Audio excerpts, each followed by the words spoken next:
If dinosaurs and humans live together, then we should see evidence of this in ancient artwork. A remote tribe living in the Amazon rainforest told of a large creature that sounded like one of the sauropods. Natives apparently depicted this creature in their historic pictographs. We interview one of the researchers. This is a Genesis Week special report.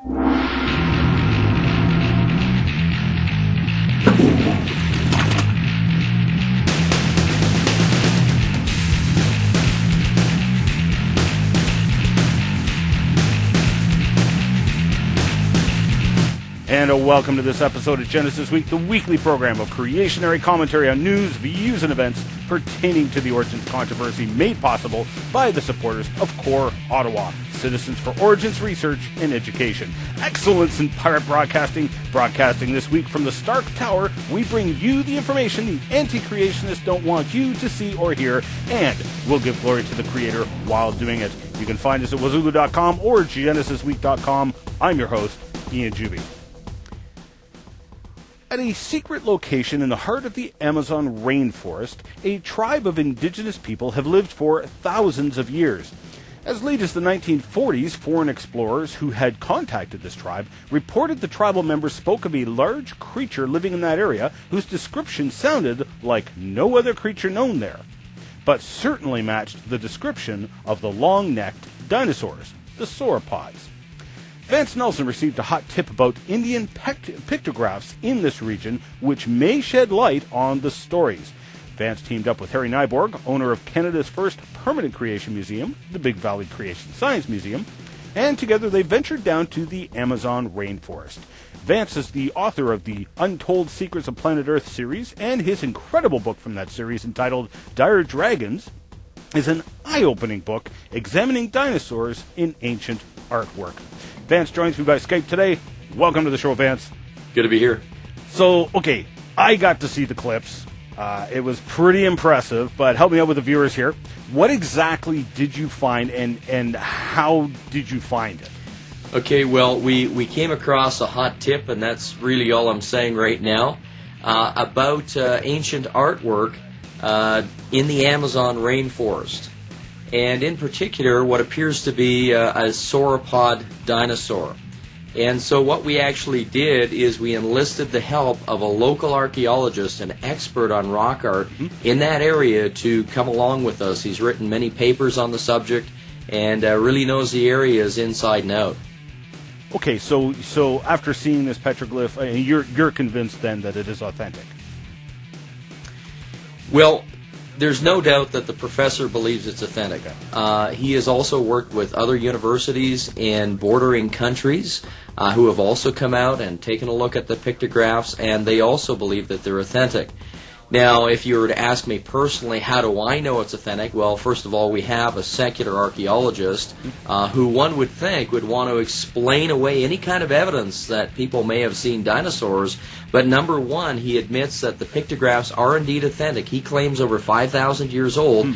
And number two, off the record, off the camera, so to speak, he admitted that this was indeed a dinosaur that somehow escaped extinction and lived beside people.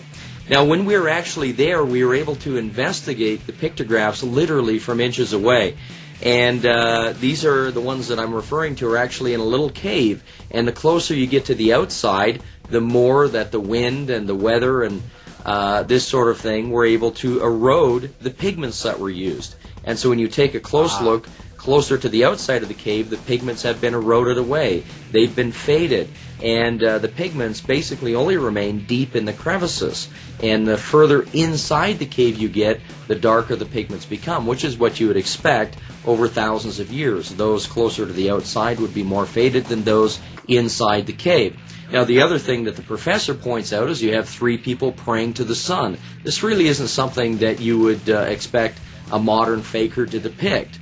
And there's other animals that are there as well, and they're accurate, and so why wouldn't this dinosaur-like image be accurate as well? And so there's just a lot of different things. When you take a look at pictographs elsewhere in the world, such as in Australia, the Australian Aborigines, or you take a look at the Bushmen in Africa, and you take a look at those pictographs that are supposedly thousands of years old, the ones that we looked at in the Amazon are clearly just as old, if not older. They seem to be more faded. They seem to be more weathered than these other clearly authentic pictographs elsewhere on the planet. Okay, those are some significant points there. Okay, so let's take it at face value then. How do we know what it is? How do we know it's not, say, a giant iguana? Just as a wild example. Sure. Well, even though, Ian, these are pictographs, they're not photographs, they're not artwork, done by Leonardo da Vinci. There were limitations, because of the techniques and the artistic abilities of the artist. But nonetheless, it's easy to tell what many of these creatures are. For example, up above this dinosaur-like creature is a clear llama. There's no doubt it's a llama. Now, it's simplified, but there it is. There's a llama, alpaca, guanaco, whatever, but a camelid of some sort. And then you have people that are standing around this dinosaur, actually 9 warriors, and they're all holding spears, and one of the warriors has a spear getting ready to throw it at this creature.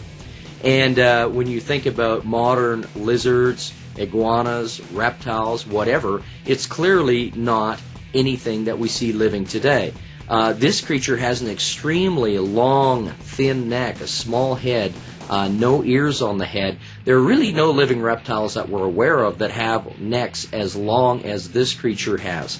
Further to that, this is not just some small reptile. We have the people, the 9 warriors around, which gives us an idea of scale. This is a large animal, or as the professor of archaeology says, grande, a large creature, a very large creature. Right. So there was an exhibit that was traveling around. There's so many examples now of these dinosaurs in ancient art, and some of them quite clear depictions. I mean, they're pretty hard to mistake. So many, in fact, that the secular archaeologists are now going, okay, hold on, we got to come up with an explanation here. So, of course, there was an exhibit that was traveling around saying, well, isn't this amazing? These people must have excavated dinosaurs, much like we have. Right. They've excavated dinosaurs. They figured out what they looked like. But what do you think? Is that a possibility here for this pictograph? Well, if you're talking about the ancients stumbling across certain fossils, there's no doubt that occurred. For example, in Alberta here and other places, the North American and Canadian Indians interacted with fossils, but we're talking about fairly small fossils. We're talking about necklaces being made out of fossil snails, for example, and things like this. Okay. But to suggest that the ancients excavated a full-size sauropod dinosaur, for example, that's really science fiction, not science fact. If that really did occur, where are all of the tools that they used? If you take a look at Kachina Bridge and the sauropod depicted there, there's no doubt that we have museums full of Anasazi Indian artifacts. We have the bulls. We have all sorts of things from the Anasazi Indians, museums full. Where are the special excavation tools used to excavate dinosaurs? Where are the other things like the adhesives that they would have had to use to glue the bones together? What did they use for plaster jackets? There had to be some type of organization there, because it would have taken months, years, maybe even more for these people to dig up these dinosaurs. Now, even though we have museums full of Anasazi Indian artifacts, if they did excavate dinosaurs, and that's just a belief, that's ad hoc, there's no evidence for that. If they did, surely somewhere among these Indian artifacts we would find large dinosaur bones. They must have been very important in order for them to excavate them, if we're just going along with the idea of the secularists here, and we simply don't find them.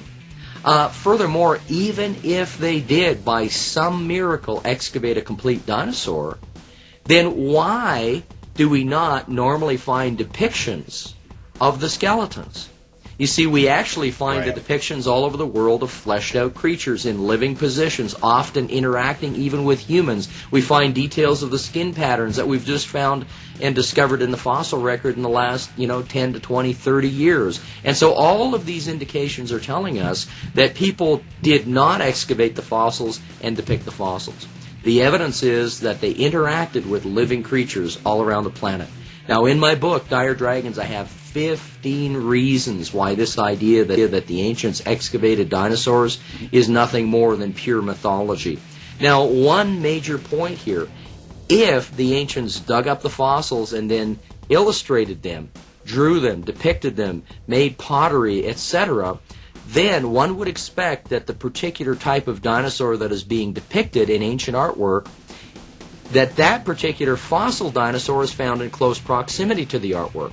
And often the fossils are not found in close proximity to the artwork. Often they are found on the other side of the planet. So that is a serious death blow to the idea that the ancients simply excavated them, somehow put them together. Really, it's a miracle, Ian, to suggest that. That's a significant point. And as you mentioned in your video, you've now got a 16th point. These guys showed up with spears. You don't show up to a dinosaur dig with spears to kill the dinosaur, you know. Exactly. They were interacting with the living, breathing creature. They were hunting this creature. They did not dig up the fossils and then try to reconstruct what it looked like. Okay, so let's take it a step farther now. I mean, okay, maybe these guys were, you know, getting into the peyote or something, you know, depicting their hallucinations. I don't know. What do you think? Well, I mean, besides the fact that I don't know all of the types of plants in the Amazon rainforest, let's assume that they were taking some drugs that induce some types of hallucinations. These hallucinations would be something mythological, something that didn't really exist. And as I've pointed out to skeptics time and time again, they seem to think that, well, you creationists think that if there's something depicted, they must have seen it in real life. Well, what about the Hindu god? You know, that's half elephant and half person. Did they see that too? That must be real as well. You know, sort of this mocking of us for believing that people saw them. Well, I mean, it's very simple. It's very clear, very simple to understand the difference between a real creature and a mythological creature. A real creature is something that we can match up with in the real world, that's either living or found in the real world in the fossil record. And so when we're looking at depictions of dinosaurs, it's clear that these are not mythological creatures because we have found the counterparts, though not living today, we have found examples of these types of creatures in the fossil record. We haven't found, you know, in half elephant, half person. Clearly, at least tentatively, that's mythological. So, I mean, the idea that these are just maybe mythological creatures due to hallucinations, that used to be an idea that the evolutionary atheists used to use, that many of these creatures are just mythological creatures. But the more and more we found evidence of accurate ancient depictions of dinosaurs, the more and more they've been forced to say, those really are dinosaurs, but they excavated them. And as we've pointed out, just a few reasons why that's not possible. Well, there's just no doubt that this was a real creature, just like the llama was a real creature, just like the warriors with the spears are real creatures with real weapons, and that this is actually depicted very accurately with respect to reality. Okay, so what is your website, first of all? Actually, what is your YouTube channel? Because you now have this. You have a follow-up video on your YouTube channel. What's your YouTube username, please? It's Science, the number 4, God. Science for God. Science for God. So youtube.com/science4god.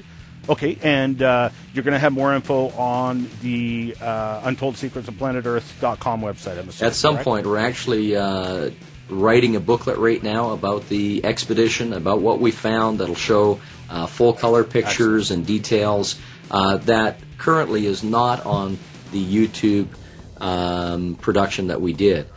But, if you just punch in recent dinosaurs in the Amazon or recent dinosaurs in the Amazon newscast, you'll bring that up onto YouTube and you can take a look at just a little tidbit of the expedition that we had and some small pictures of this dinosaur-like creature depicted in the Amazon.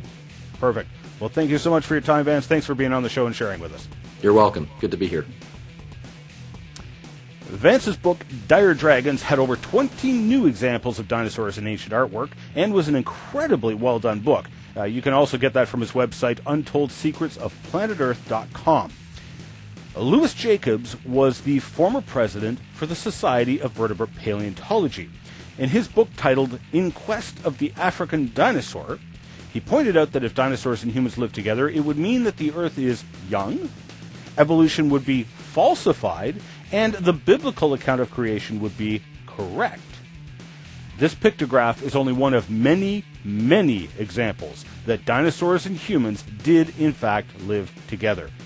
Now, if the Bible is correct about that part of history, then perhaps it is correct about our future as well.